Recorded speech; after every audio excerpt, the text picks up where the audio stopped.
On this day, I was at my limit due to illness from the day before. However, my son's wife, Tina, as usual, left her daughter Ellie with me and went off to work. I just can't do this anymore.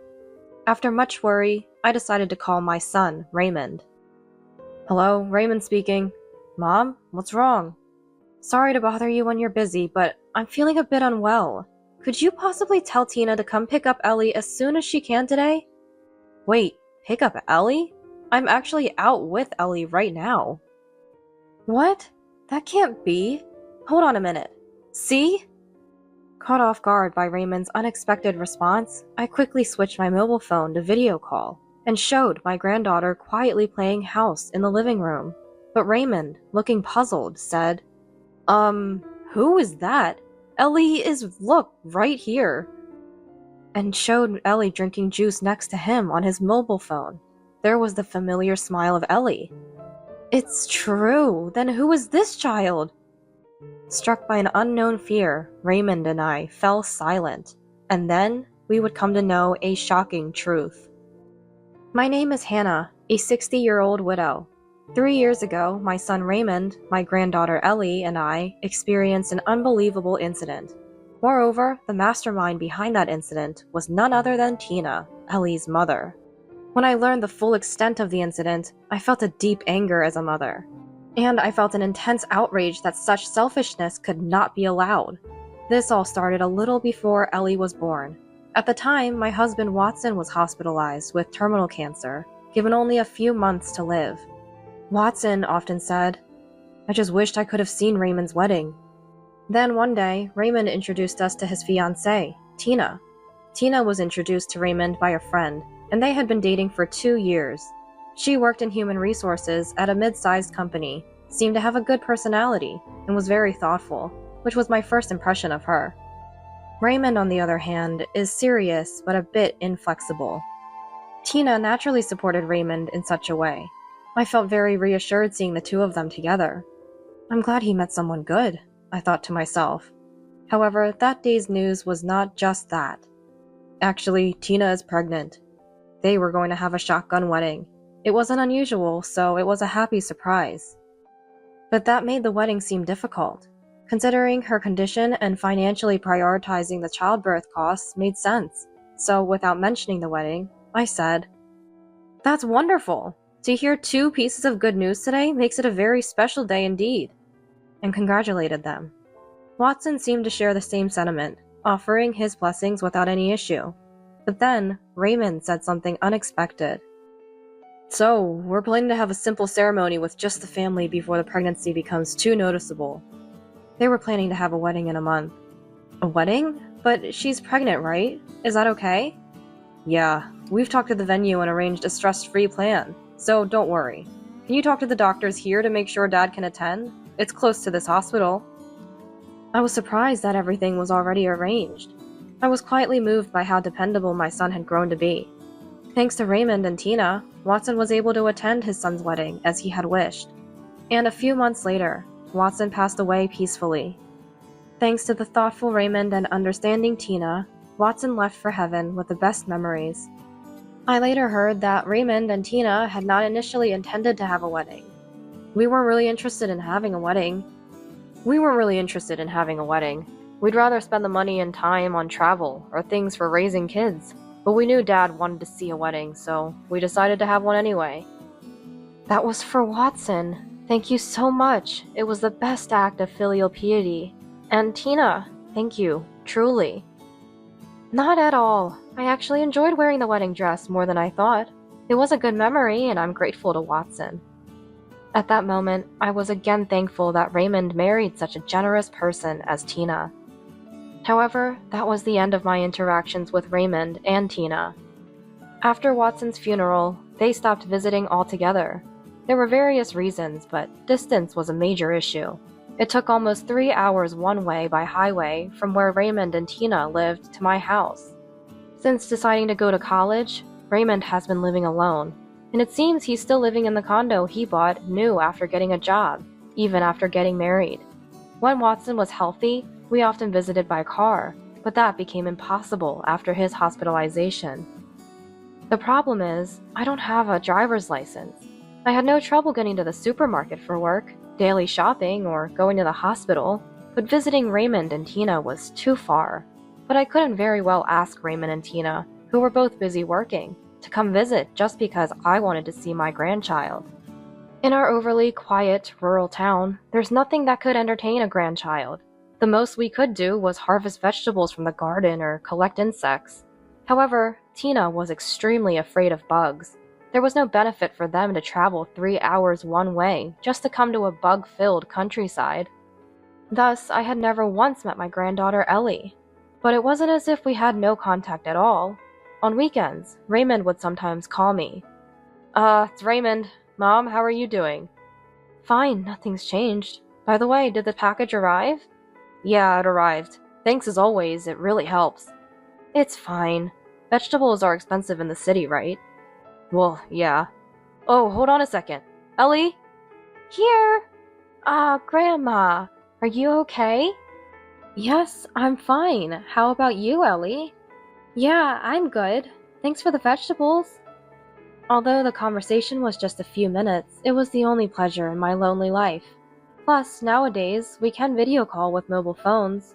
Maybe because my eyesight is getting worse, I can't see Ellie's face clearly on the mobile phone screen. Still, just being able to see Ellie smiling was more than enough for me.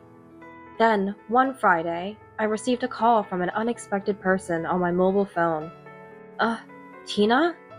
I had her number saved, but she had never called before.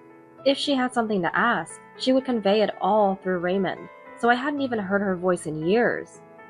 Surprised by Tina's sudden call, I was inwardly anxious. Could it be? Has something happened to Raymond? That worry crossed my mind. Cautiously, I answered the phone. Then, Tina started talking in an unexpectedly cheerful voice. Hello? Hannah? It's been a while. This is Tina. Do you have a moment right now? Yes, I'm fine. What's up? Actually, to summarize, both of us have to work this weekend, so we were hoping you could take care of your granddaughter, Ellie. Our childcare center is closed on weekends, and we don't have close friends nearby. You're our only hope. Could you, please? Tina sounded very desperate over the phone. I don't mind, but isn't it too far? Considering the transportation costs, wouldn't it be less of a burden to find someone else to take care of her? Personally, I was overjoyed at the opportunity to take care of Ellie, whom I hadn't seen in so long. However, it seemed wasteful to spend so much time and money on transportation just for work. I couldn't come to a decision and was worried. Sensing my hesitation, actually, there's a branch of our company in the city where you live, Hannah. I'll be going there for help this time, so the company will cover the transportation costs, Tina said in an oddly cheerful voice. And then, once more, Ellie has been wanting to see you for a long time, too. Please think of it as helping us out. She pleaded again. If that's the case, alright, I'll take care of her at my place. I agreed to take care of Ellie for the weekend, defeated by the words that Ellie wanted to see me. Tina was overjoyed, even through the phone. And the next moment, she said something unexpected. Thank you! Then I'll bring her over tomorrow! Tomorrow? The next morning, true to her word, Tina brought Ellie to my house. Ellie seemed a bit out of it, probably from waking up early and the long journey. These are Ellie's clothes and lunch. She's wearing regular pants, but sometimes she wets the bed, so please put a diaper on her just before nap time. She has no allergies, so you can give her any snacks. Tina said this, handing me a small bag and some bread bought from the supermarket. Raymond is on a business trip, so please contact me. Ellie, wait here, playing with Grandma. I'll come to pick her up by evening. She explained everything in a matter-of-fact tone, then left the house without looking back. Ellie, are you tired? Want to take a break? When I asked, Ellie silently shook her head no. How about we watch TV together? With the visit being so sudden, I hadn't prepared any toys for children, so we spent the day watching TV, taking walks and drawing to get by. Although initially puzzled, the time spent with my long-awaited granddaughter turned out to be very enjoyable. However, Ellie hardly spoke that day. She was very chatty and laughed a lot on the phone. I wonder what happened. Also, her hair seemed a bit shorter than I remembered. The atmosphere was somehow different from when we talked on the phone. I guess you never know until you meet in person. She was quite different from what I imagined. At that moment, I felt a strange sense of discomfort.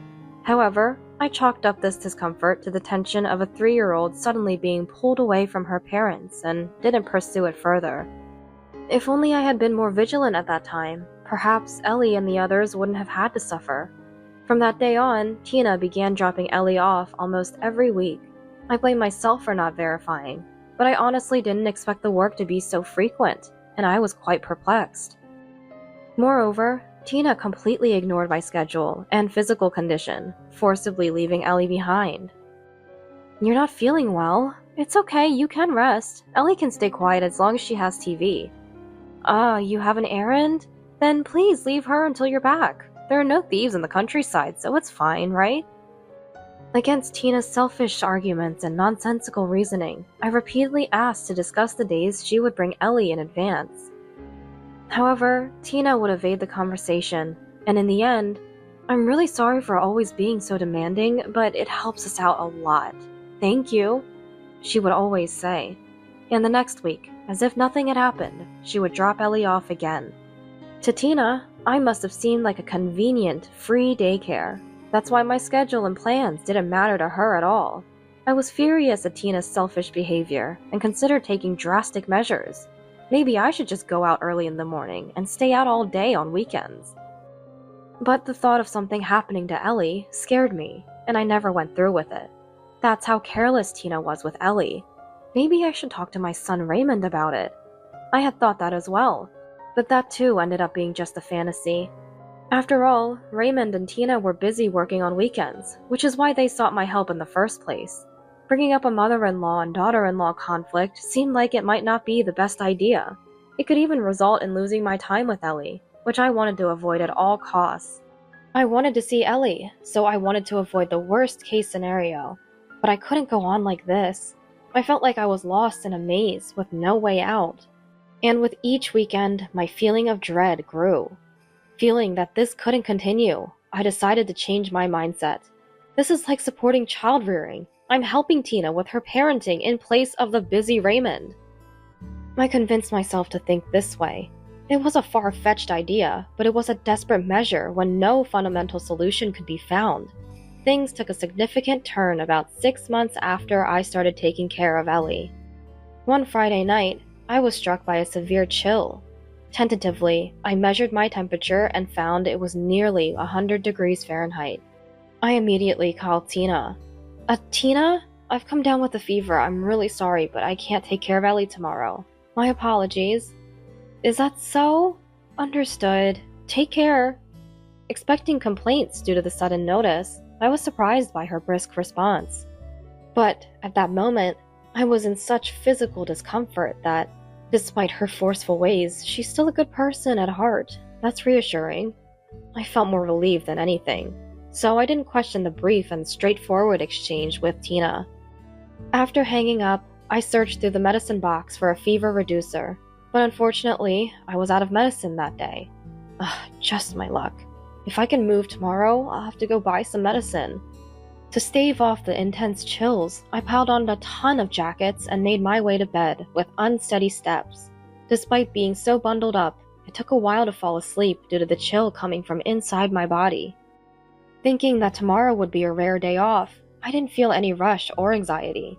Though my body felt heavy and painful, my mind was surprisingly light. However, the next morning, Tina and Ellie showed up at the usual time. Thinking they wouldn't come, I was startled awake by the persistent doorbell ringing. Then, with disheveled hair and looking like a snowman, I cautiously opened the front door. "Good morning. Thank you for today as well." There stood Tina and Ellie, prepared as usual, just like any other day. Is Tina suffering from memory problems? Or is this a dream?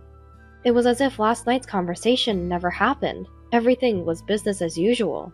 While questioning my own sanity, I hesitantly asked Tina, didn't I mention it on the phone yesterday? I can't today, because I have a fever. It would be terrible if Ellie caught it, right?" Confused, I reiterated to Tina that I couldn't take care of Ellie today. However, Tina said, "As I've said before, it'll be fine if you just let her watch TV. Man, it's too late for you to be saying this now. I'll be late for work. Please, take care of her.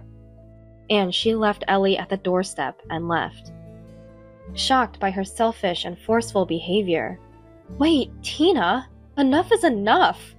I couldn't help but yell after the departing car, but Tina didn't return.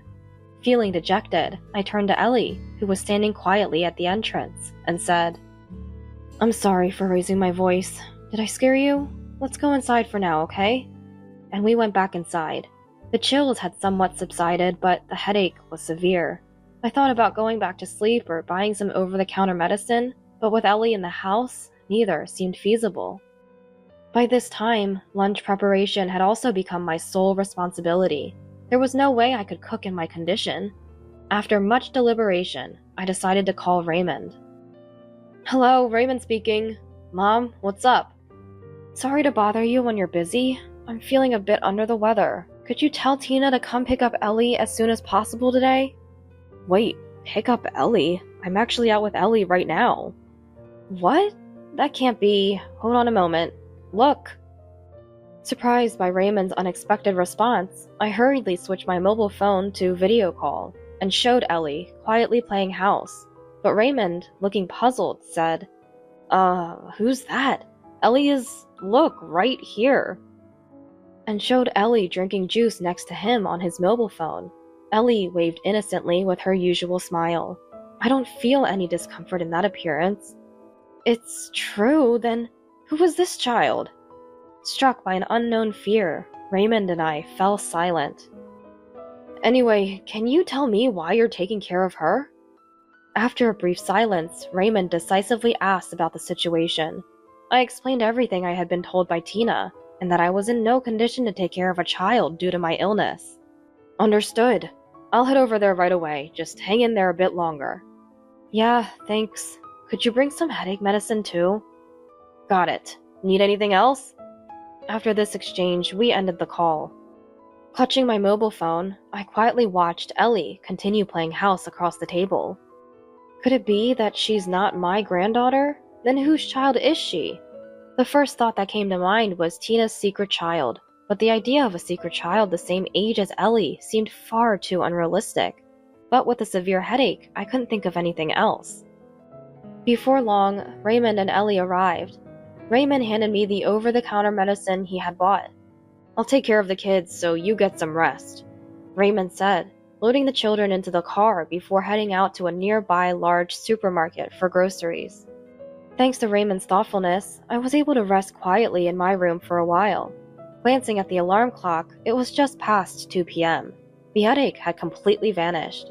Just to be sure, I checked my temperature as well, but there was nothing unusual. Good. Oh, what about Ellie? I rushed to the living room where my granddaughter Ellie and Ellie were happily playing together now. Mom, are you okay to be up now? Raymond, who was on the phone somewhere, peeked out from the back of the room, holding his mobile phone. Yes, I'm fine now. By the way, did you find out anything about Ellie? I asked cautiously, and Raymond explained what happened while I was asleep. First off, the girl is Elizabeth. She's also called Ellie by her family. She seems to have been taught that this place is her dad's grandma's house. Raymond continued to share his conversation with Elizabeth. She was a very articulate child, clearly stating her full name and her parents' names. Then, her mother's name rang a bell, so I asked more about it, and she said, My mom works at the hospital making medicine. It's right next to the childcare center. There's a bus stop with the same name as the hospital, and I can see buses and ambulances every day. She answered confidently. Amazing, right? It was hard to believe she's the same age as Ellie, and she even remembered the name of the hospital. Raymond took a sip of his coffee after saying that. Then he began to speak in a hushed tone. I was sure, after hearing the name of the hospital. Elizabeth's mother? She's one of my business contacts. We've been acquainted for a long time, exchanging casual conversation. She mentioned that she has a 3-year-old daughter attending the adjacent childcare center, and so... Probably trying to calm his nerves, Raymond took another sip of his coffee. Then I called her directly. I only had her work number, so she didn't pick up at that time. I left a message on the voicemail, waiting for a reply. So we just have to wait then. After this conversation, Raymond and I sat in silence for a while. Neither of us knew what to say, probably. Although nothing's clear yet. Tina, probably. I was lost in thought. Minutes later, a call came from Elizabeth's mother. Raymond retreated to the back of the room to talk quietly, explaining the situation. A few minutes later, after hanging up, "She's coming over now," he said. 3 hours later, Elizabeth's mother, Rebecca, arrived at our house. She seemed to have come straight from work, with a faint smell of disinfectant on her. I heard Elizabeth is here. Where is she now?" "She's tired from playing, napping in the bedroom with my daughter. Please come in." I led Rebecca to the living room table, where Raymond served coffee. Rebecca nodded politely, but sat silently without touching the coffee. I prepared a drink for myself and sat at the same table. "Thank you for coming all this way. First, let me explain what has happened so far." Raymond, occasionally checking facts with me, told Rebecca everything that had occurred over the past 6 months. At the end of his story, "I think my wife is having an affair with your husband," he said, very reluctantly. I instinctively looked at Rebecca's face, expecting her to be shocked or enraged by being suddenly called to the countryside and told her husband might be cheating. I didn't know what I could do, but I was ready to calm her down if she became upset. However, my worries were unfounded. Contrary to my expectations, Rebecca let out a deep, long sigh, very quietly. Then she said, "To think that not only did I hurt Elizabeth, but also cause trouble for Raymond and others? He's truly beyond redemption. I'm truly sorry for the inconvenience caused by my husband's infidelity, leading to such a situation." She deeply apologized. "Rebecca, please don't apologize. If anyone's to blame, it's my wife as well. Because of her selfishness, Elizabeth has been put through this." "It's not your fault at all. Besides, it might sound inappropriate, but I really enjoyed the time spent with Elizabeth, so don't worry about it." "Thank you. It's embarrassing to say, but my relationship with my husband is almost over. It all started when..." Rebecca began to talk about her husband, Sean. According to her, their marital relationship soured after Sean committed adultery following the birth of their daughter, Elizabeth. She mentioned that Sean never cheated during their dating period, but after Elizabeth was born, he cheated twice.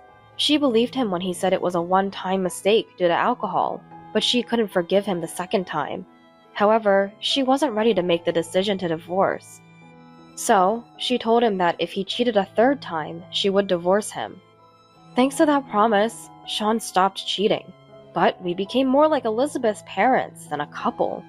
Well, Sean seemed to want to return to a romantic relationship, but I found it disgusting and couldn't. After sharing her story, Rebecca started drinking her coffee vigorously, as if to cool herself down. Then, after gulping down about half of it, she continued, "I started feeling something was off about 7 months ago. He began coming home late from drinking parties suddenly, so I got suspicious." Rebecca said she closely observed Sean's behavior for about a month. 6 months ago, when sudden business trips and drinking parties began to occur frequently again, she was convinced of his infidelity. She immediately consulted a lawyer about divorce and hired a detective to investigate Sean's adultery. The initial investigation didn't reveal who the other woman was, so it was ongoing. But now, finally, I can proceed with the divorce, child support, and compensation claims. Not just for me, but I'll make sure my husband pays for continuously betraying Elizabeth. Rebecca's eyes showed strong anger and determination. "Rebecca, may I ask you something?" Raymond, who had been quietly listening, asked with a thoughtful expression. "Yes, what is it?" "Most of the evidence for the adultery is in place, right?" "Yes, now it's just a matter of informing him and discussing it through lawyers." "How about we make everything clear about the adultery here today?" "Huh?" Surprised by Raymond's unexpected proposal, not only Rebecca, but I was also taken aback. "Embarrassingly, until my mother contacted me, I was completely unaware of my wife's infidelity, and that she was exploiting my mother to this extent. Raymond said, his eyes filled with sadness and regret directed at me. At that moment, I remember the discomfort I felt on the day I first took in Ellie. If only I had consulted Raymond sooner. There were numerous opportunities, but I was the one who didn't act. What I thought was for the best completely backfired. I'll never forget the regret I felt that day. It's shameful to say this now, but while Rebecca is here, I want to confront my wife. Please help me. I beg you. Raymond asked deeply, appealing to Rebecca.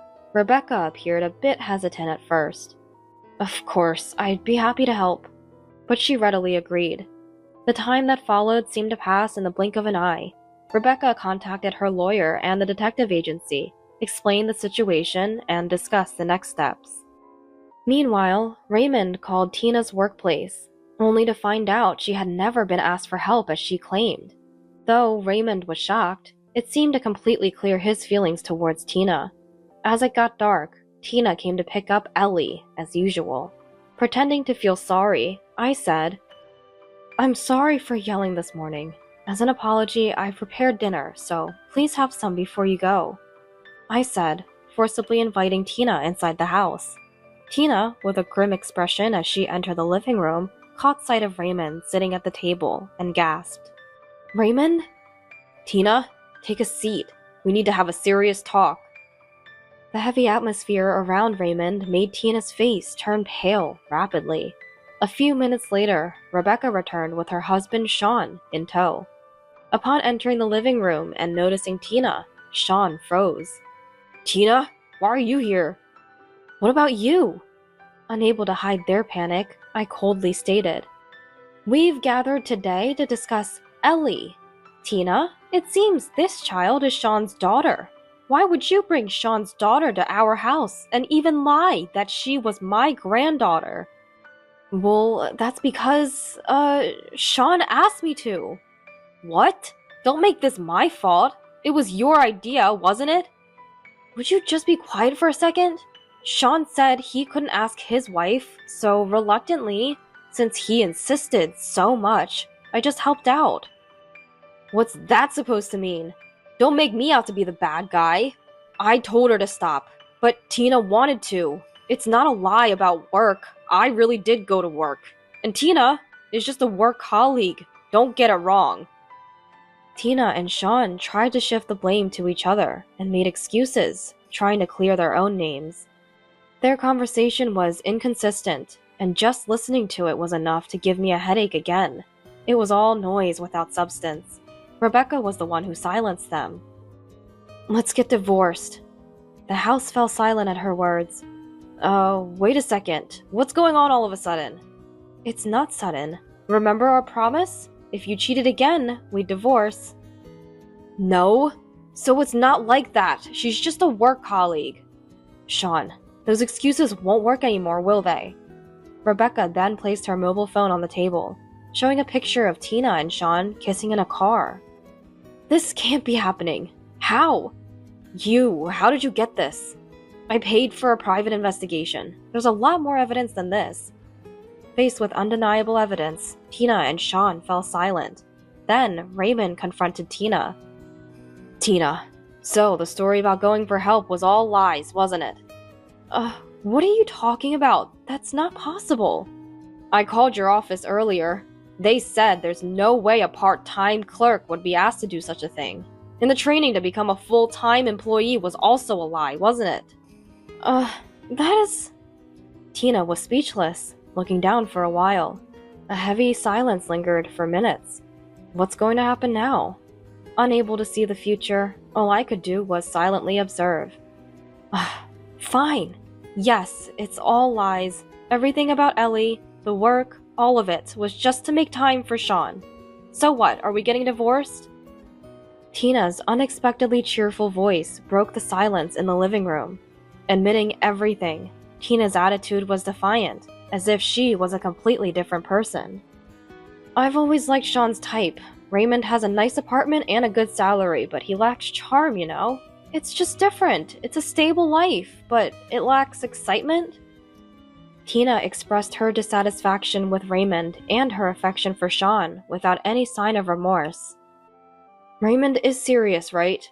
At first, I thought that was a good thing, but it's just boring. Sean, on the other hand, is my type, and he's fun to be around. Plus, he always thinks of me. I'd do anything for Sean.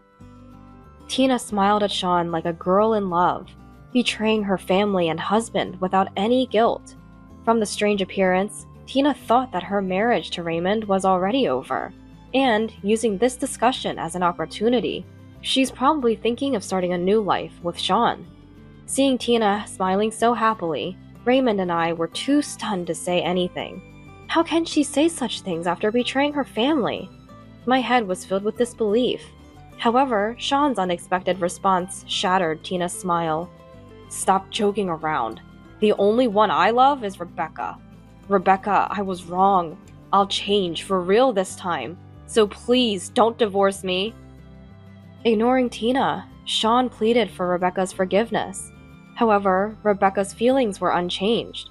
Despite Sean's desperate attempts to win Rebecca over and avoid divorce, Tina, with a flushed face, "What? Love is supposed to be with me, right? We even made marriage promises. Weren't you going to sweet-talk your wife?" erupted. "I would never marry someone like you. It was just more convenient to schedule office affairs, just playing around. Thinking it was serious is crazy." Sean coldly dismissed Tina. Then, once again, he implored Rebecca to reconsider divorce. Learning of Sean's true nature, Tina became even more enraged. Her loud arguments and insults towards Rebecca and Raymond, and her escalating anger. Eventually, woke up Ellie and Elizabeth, who had been napping, causing chaos in the house. Faced with the children's cries and Sean's cold retorts, Tina's anger reached a boiling point, leading her to yell at the children. "Be quiet! We're having an important conversation here! Shut up!"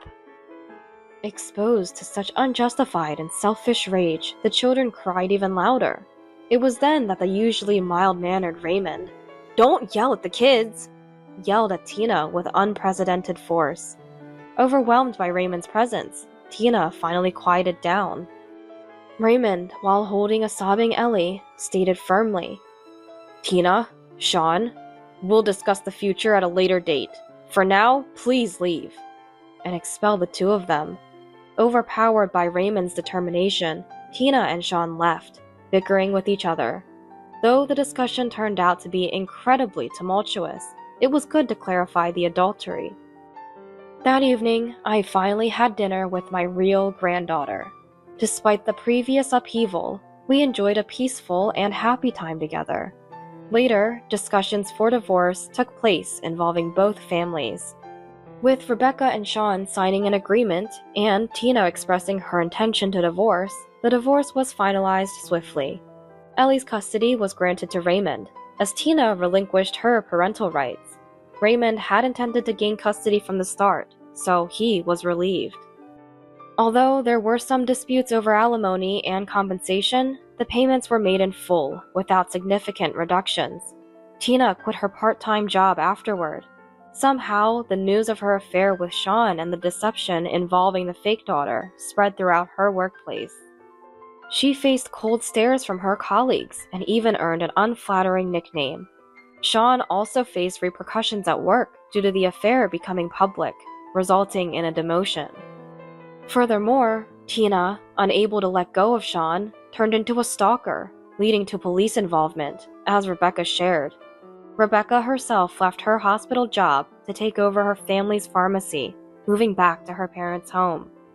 Her parents were delighted to live with Elizabeth, as Rebecca had struggled to visit home due to her demanding job at the hospital. As for me, this incident dramatically changed my life. I sold my longtime home to move into a new house Raymond had bought. Now I live a new life with my real granddaughter. Ellie enjoys my country-style cooking. "Grandma, this is delicious too. I love all of Grandma's food," saying, and she quickly grew attached to me, thanks to our frequent phone calls before the move. Now, Ellie is in elementary school. Sending her off to school every morning has become my daily routine. During the day, I enjoy gardening in the small yard of the house Raymond bought. I can live this peaceful life thanks to Raymond. I am grateful for my calm and happy life, quietly wishing for Raymond to find happiness with a new partner.